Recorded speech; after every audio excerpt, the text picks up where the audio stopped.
শহরের মাঝখানে দাঁড়িয়ে আছে বিশাল এক বিল্ডিং, তার উপরে সাইনবোর্ডে বড় বড় করে লেখা ক্রিমিনাল হেডকোয়ার্টার। ভেতরে যাদের আনাগোনা তারা সাধারণ কোনো ব্যবসায়ী না, বরং ভয়ঙ্কর সন্ত্রাসী চক্রের সদস্য। প্রতিদিন নিয়ম করে অফিসে আসে, মিটিং করে, নিজেদের নেটওয়ার্ক চালায়। আর সবচেয়ে অবাক করা বিষয় কি জানেন? এখানে অপরাধের কাজ হয় একেবারে খোলাখুলি। এই অফিসের ঠিকানা পুলিশেরও জানা, তবুও সেখানে নেই কোনো সিনেমার মতো অভিযান। কারণটা জানলে আরো অবাক হবেন। পুলিশ কি ধরবে? এদের তো খোদ সরকারই দিয়ে রেখেছে বৈধ লাইসেন্স। আর এই ভয়ঙ্কর সংগঠনের নাম ইয়াকুজা, যাদের অনেকেই বলে বিশ্বের সবচেয়ে ওপেন মাফিয়া। জাপানের আন্ডারওয়ার্ল্ড বললেই সবার আগে যে নামটা আসে সেটা ইয়াকুজা। তবে তারা হঠাৎ করে তৈরি হয়নি, এর পেছনে আছে কয়েকশো বছরের ইতিহাস।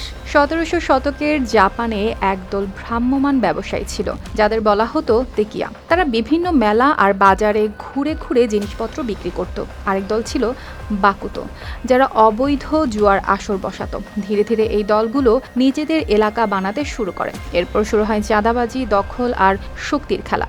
আর সেখান থেকেই জন্ম নেয় ইয়াকুজা। দ্বিতীয় বিশ্বযুদ্ধের পর জাপান যখন ধ্বংসস্তূপে পরিণত হয়, তখনই সবচেয়ে দ্রুত শক্তিশালী হয়ে ওঠে ইয়াকুজারা।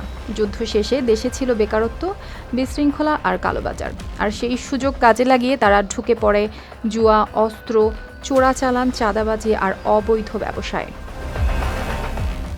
লোডশেডিং কিংবা ঘরের বাইরের তীব্র গরমে ওয়ালটন রিচার্জেবল ফ্যান থাকলে থাকবে শুধু বাতাস আর বাতাস।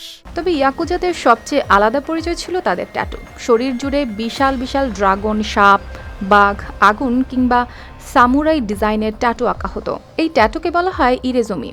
পুরো শরীরে হাতে হাতে এই ট্যাটু করতে সময় লাগতো কয়েক মাস থেকে কয়েক বছর পর্যন্ত। সহ্য করতে হতো প্রচণ্ড ব্যথা, কারণ ইয়াকুজাদের বিশ্বাস ছিল যে ব্যথা সহ্য করতে পারে সেই সত্যিকারের সদস্য।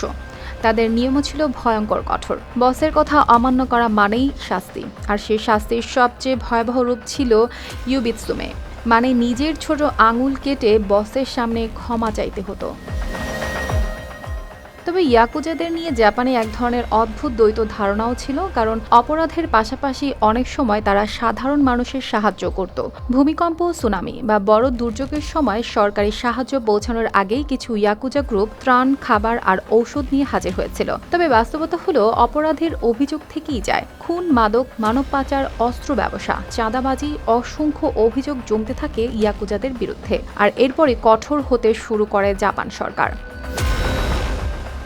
2000 সালের পর থেকে জাপানে একের পর এক অ্যান্টি ইয়াকুজা আইন চালু হয়। ব্যাংকে অ্যাকাউন্ট বন্ধ, ব্যবসায় নিষেধাজ্ঞা, সম্পদ জব্দ, নজরদারি, সব মিলিয়ে তাদের ক্ষমতা ধীরে ধীরে কমতে থাকে। কিন্তু পুরোপুরি শেষ হয়নি। তবে আগের মতো প্রকাশ্যে দাপট দেখানোর দিন অনেকটাই শেষ।